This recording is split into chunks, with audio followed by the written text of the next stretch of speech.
kotorlah hati kita. Ngelihat kemudian jadi sibuklah pikiran kita. Ngelihat kemudian jadi tidak terjagalah hati-hati kita. Makanya judulnya apa tuh? Tundukkan pandanganmu. Apa tuh? Tundukkan pandanganmu, lapanglah hatimu. Sebab berapa banyak kita melihat sesuatu yang kemudian menjadi hati kita sempit, yang membuatkan hati kita jadi sempit. Buat yang muda-muda nih, lagi jalan masuk ke Indomaret, kemudian ketemu seorang laki-laki. Mata kita nyurut nunduk, tapi kemudian hati kita sayang-sayang rezeki. Rezeki ditolak gitu. Katanya kan nggak boleh nolak rezeki. Akhirnya kita jadi ngelihat. Ini adik-adik ini ya. Saya rasa ini udah bukan lagi masalah buat ibu-ibu. Tapi kalau ternyata masih jadi masalah buat ibu-ibu juga, karena hati tak pernah tua, jiwa selalu muda. Teman-teman sekalian, akhirnya kemudian, ya ampun cakepnya, Allah gantengnya, gitu ya. Akhirnya sholat, Allahu Akbar. Kapan lagi bisa ketemu ya? Gimana caranya kenalan ya? Rusak nih, sholat jadi rusak, ini semua jadi rusak. Gara-gara apaan? Ngelihat, gara-gara mata. Karenanya kemudian kita perlu jaga mata, teman-teman saudaraku sekalian. Kenapa? Karena ianya adalah merupakan sumber fitnah. Nggak kelihatan lebih aman, nggak kelihatan lebih aman. Karenanya jadi sumber fitnah nih bagi kita sekalian. Apa-apaan tuh mendingan tundukin pandangan, jangan segala-gala dilihat gitu. Kalau di jalan tundukin pandangan. Alhamdulillah nih kan semuanya udah pakai jilbab, gitu ya. Saya rasa mudah-mudahan nggak di sini, nggak di sana selalu pakai jilbab, gitu ya. Apa ada yang masih di sini doang pakai jilbabnya? Kalau belanja ke tukang sayur nggak pakai jilbab? Ini yang senyum-senyum merasa nih kayaknya. Baik saudaraku sekalian saya muliakan. Nah tinggal udah kita tutup auratnya, tinggal kita tundukkan pandangan kita. Jadi kita juga nggak bikin dosa mana-mana gitu. Kita tundukin pandangan, orang juga ada susah kan mau ngelihatnya. Jadi saudaraku sekalian seperti itu. Dan ini masalah menundukkan pandangan nih, bukan hanya untuk mereka yang terlihat wajahnya, bahkan yang pakai cadar juga kan matanya ngelihat, gitu ya. Makanya emang lebih ekstra lagi harus menundukkan pandangan. Adik-adik yang belum nikah lebih harus ekstra lagi jagain pandangan. Ibu-ibu yang udah pernah nikah mesti lebih sering ngelihat suaminya dengan pandangan kagum. Mesti lebih sering terpesona dengan suaminya, sehingga kita tidak harus terpesona dengan yang haram di luaran sana. Serius nih? Iya. Ustazah bercanda? Kagak. Serius saya. Ada dulu seorang laki-laki datang kepada syekhnya. Bukan dulu sih. Dia bilang sama syekhnya, ada seorang laki-laki bertanya kepada gurunya. Dia bilang, "Syekh, ada apa dengan saya ini? Kenapa kamu?"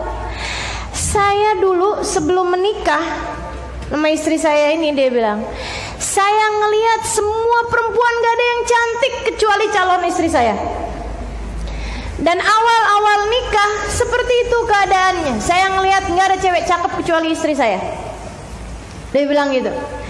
"Sekarang nih Syekh, saya lihat semua orang cakep kecuali istri saya."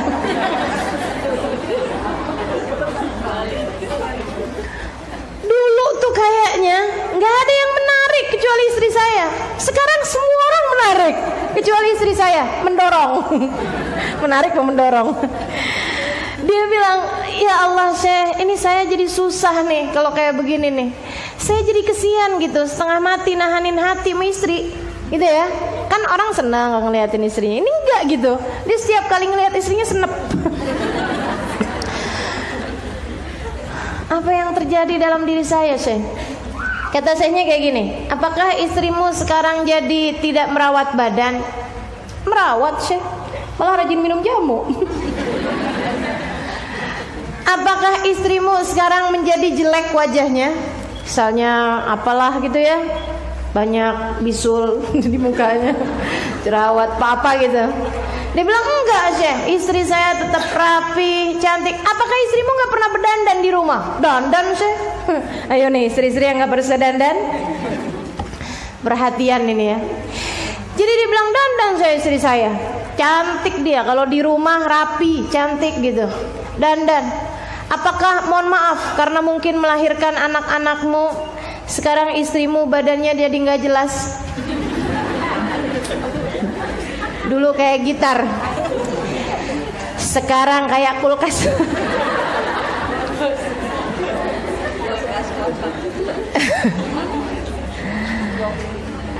Ya Allah, kayak gimana nih Syekh, katanya gitu ya. Kata Syekhnya, apa kayak begitu? Dia bilang enggak, Syekh. Wah, istri saya badannya kayak biola. Jadi masih cantik juga, masih ini juga gitu. Tapi saya nggak ngerti kenapa jadi seperti ini dan saya tersiksa sendiri. Syekhnya bilang, oh saya tahu kenapa begitu. Kenapa, Syekh? Dia bilang, pasti selama ini kamu sering melihat pemandangan haram di luaran sana. Pasti kamu sering menonton tayangan yang nggak benar. Pasti kamu kalau jalan di jalanan ada cewek cantik, kamu tidak menunduk pandangan, malah kamu liatin. Pasti kamu selama ini sering tertarik dan membiarkan hatimu melihat wanita yang bukan mahrammu dengan syahwat, dengan rasa suka.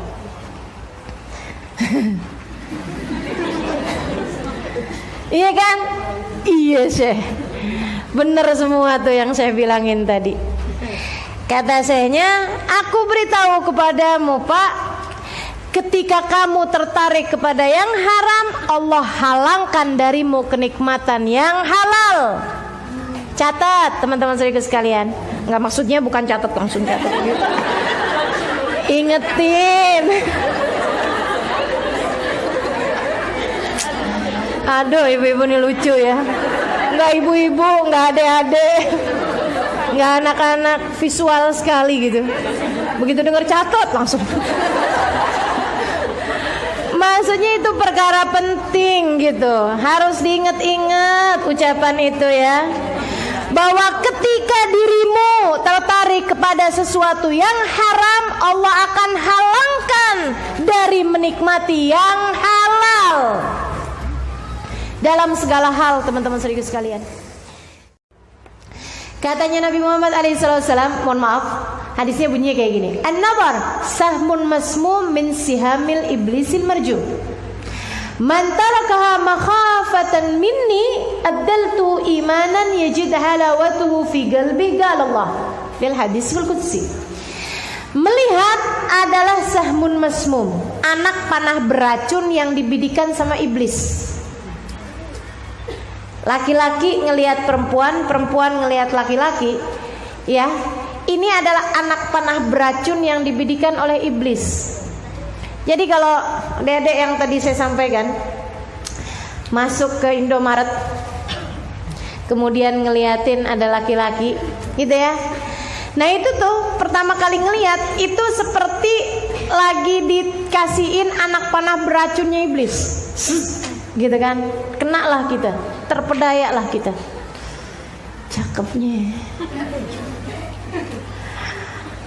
matanya indahnya, pandangannya teduh, hidungnya kayak alif, bibirnya kayak mim. Ini laki-laki Nabi Muhammad. Alisnya kayak nun. Itu Nabi Muhammad ya. Teman-teman sekalian, ini nih bukan karena wah saya sedang mensyukuri nikmatnya mata. Nggak ada.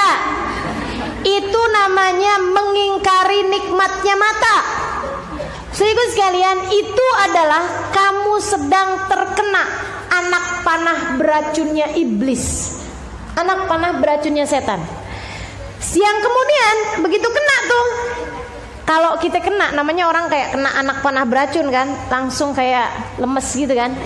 Demikian pula dengan perempuan ataupun laki-laki yang terkena anak panah beracun ini, langsung kayak gini. Lihat lagi ah. Iya. Tuh kalau di iklan gitu ya, apa tuh namanya, kesan pertama begitu menggoda gitu.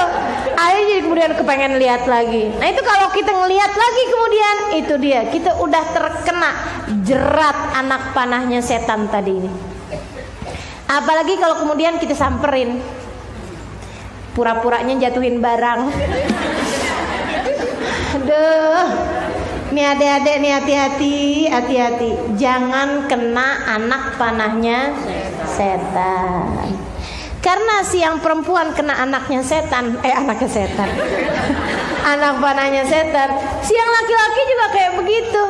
Ya Allah, ya Allah. Dari sanalah fitnah bermula. Dari sana fitnah bermula.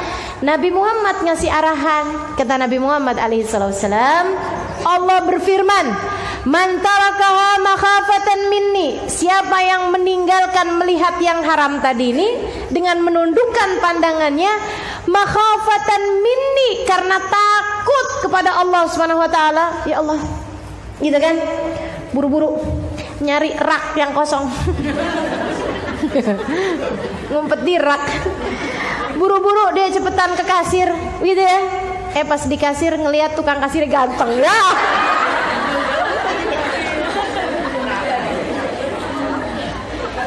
Saudara sekalian, cepetan dia keluar dari tempat tersebut, nundukin pandangan gitu ya. Mantarakah makhafatan minni, ya Allah jaga saya, ya Allah, ya Allah, ya Allah, gitu kan. Kemudian dia keluar gitu. Mantarakah makhafatan minni, siapa yang meninggalkannya karena takut padaku, kata Allah Subhanahu wa taala. Karena takut padaku, bukan karena biar dianggap solehah. Ada juga tuh begitu ngelihat, astagfirullah, astagfirullah, ganteng banget, astagfirullah.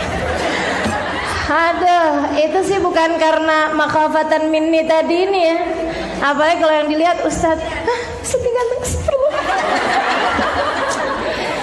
Udah tahu Ustadznya ganteng, kalau hadir pengajian dandannya setengah jam, kemudian mau bilang, saya emang enggak menundukkan pandangan saya depan Ustadz. Lah terus maksudnya apa itu? Pakai baju yang mana ya? Yang merah udahan kemarin, yang pink juga udah, takut Ustadznya inget lah. Yang kuning aja. Ya ampun teman-teman sekalian, itu tadi fitnah ini ya, maka hindari. Terus gimana Ustazah, enaknya Ustazah? Hadirnya tempat Ustazah aja aman, iya enggak? Taunya kita aman apa enggak? Coba lihat rasa hatimu ketika keluar dari majelis. Kalau yang diinget-inget ucapan ustadznya atau ucapan ustazahnya nggak apa-apa. Tapi kalau yang diinget-inget rupanya, wajahnya, indah tatapnya, nah itu udah berbahaya. Itu fitnah namanya teman-teman saudaraku sekalian. Itu fitnah namanya. Makanya mau udah lebih aman deh, jauh lebih aman. Kalaupun memang kamu mau hadir tempatnya ustadz atau mau di tempatnya Habib gitu ya, maksudnya yang laki-laki gitu ya, duduknya 30 meter jauhnya, nggak kelihatan gitu kan, nggak tahu gitu ustadznya lagi ngapain. Gitu dari jauh-jauhan aja. Pandangan, kalau nggak di baliknya tembok, baliknya tiang, kayak gitu, jauh lebih aman. Kita yang lebih tahu bagaimana cara mengamankan hati kita ini. Saudara sekalian, hati kita nggak terjaga, jangan dikira saya mah aman, hati saya terjaga. Kan banyak yang ngerasa kayak begitu. Nggak ada ceritanya. Emang hatimu hatinya siapa? Sayyidina Umar aja nggak merasa aman, Sayyidina Utsman nggak merasa aman, para ulama kita nggak merasa aman, Robiah Adawiyah nggak merasa aman. Sudah seperti seindah hati Robiah Adawiyah kang kau sampai merasa aman? Oh tenang, saya mau ustazah, biar kata ngelihat ustadz gantengnya kayak gimana, hati saya tenang aja ustazah. Nggak ada apa-apa di hati saya, hati saya terjaga. Waduh, nggak percaya saya. Saya bukan nggak percaya kepadamu, saya nggak percaya sama setan. setannya udah bilang, anak panah beracun, jangan kira saya profesional, kata setan. Profesional, pengalaman kerja ribuan tahun. Teman-teman, mau kita tandingin kayak gimana? Kita baru hidup berapa puluh tahun? Kita baru ngaji berapa bulan? Mau nyaingin setan dengan kinerja sudah dari sejak zamannya Nabi Adam. Nabi Adam bisa dia perdaya, apatah lagi kita. Halimah Idrus. Nggak percaya saya, nggak percaya. Bukan nggak percaya sama diri saya. Insya Allah dengan pandangan Allah gitu ya Allah jaga. Akan tetapi saya nggak percaya sama setan yang kemudian mengelabui kita. Saya bukan nggak percaya kepada teman-teman yang ada di sini. Saya percaya, akan tetapi saya nggak percaya sama setannya yang selalu membisik-bisikan hatimu. Dan saya juga nggak percaya, terus terang aja, bahwa kita semua bisa menghindar dari godaan setan. Nggak ada. Jika bahkan kepada Nabi Muhammad Allah mengajarkan, Qul a'udzu birabbin nas, malikin nas, ilahin nas, min syarril waswasil khannas. Katakan wahai Nabi Muhammad, aku berlindung kepada Tuhan manusia, pemelihara manusia, pemilik manusia, dari kejahatan setan yang selalu membisik-bisiki dalam hati manusia. Jika Nabi Muhammad disampaikan seperti itu, bagaimana pula dengan kita? Bagaimana pula dengan kita? Makanya emang mesti minta perlindungan terus-terusan sama Allah. Tundukkan pandanganmu, jaga matamu, agar kita semuanya dijadikan orang-orang yang selalu berada dalam jalan yang benar.